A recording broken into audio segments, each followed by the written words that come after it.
Good day. This is Pastor Sharon Amundson from Mariposa Lutheran Church, welcoming you to our Friday Bible study group reading of the Gospel of Mark.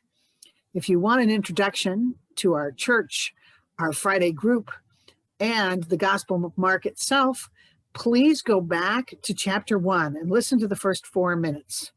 But having heard it now a couple times myself, I decided that you don't need to hear it every time we start a new chapter. So listen and wait, and the next chapter was about to begin. Chapter 3.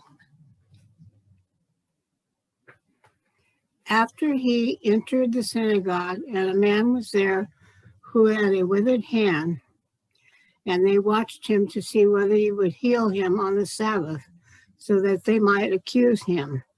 And he said to the man who had the withered hand, "Come here." And he said to them, "Is it lawful on the Sabbath to do good or to do harm, to save life or to kill?" But they were silent. And he looked around at them with anger, grieved at their hardness of heart, and said to the man, "Stretch out your hand." He stretched it out, and his hand was restored. The Pharisees went out and immediately held counsel with the Herodians against him, how to destroy him.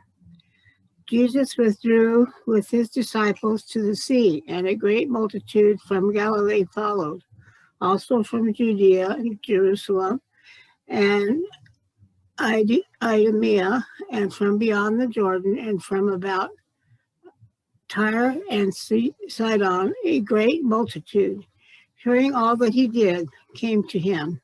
And he told his disciples to have a boat ready for him because of the crowd, lest they should crush him.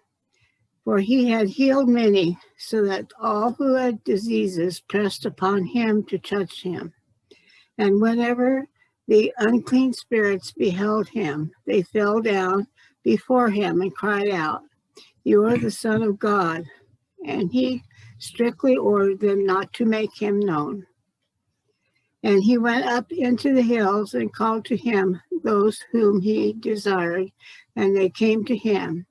And he appointed 12 to be with him, and to be sent out to preach and have authority to cast out demons: Simon, whom he surnamed Peter, James the son of Zebedee, and John the brother of James, whom he surnamed Boanerges, that is, sons of thunder, Andrew and Philip, and Bartholomew, and Matthew, and Thomas, and James the son of Alphaeus, and Thaddeus, and Simon the Canaan, and Judas Iscariot, who betrayed him.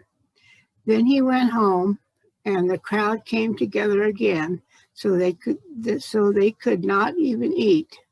And when his friends heard it, they went out to seize him, for they said, "He is beside himself."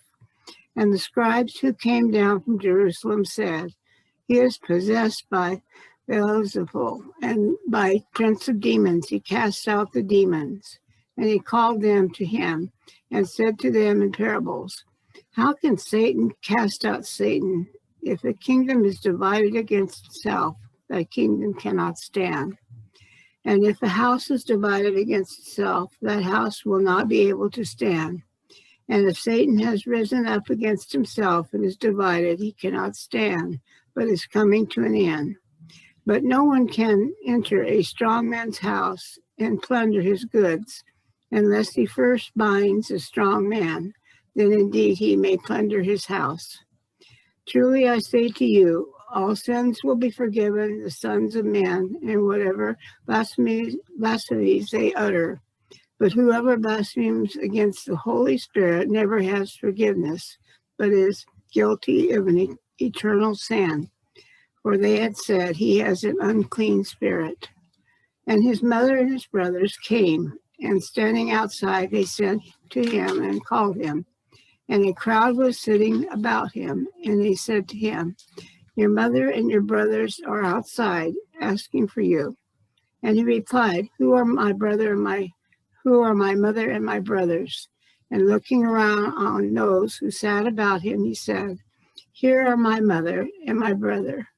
Whoever does the will of God is my brother and sister and mother." Mark 3.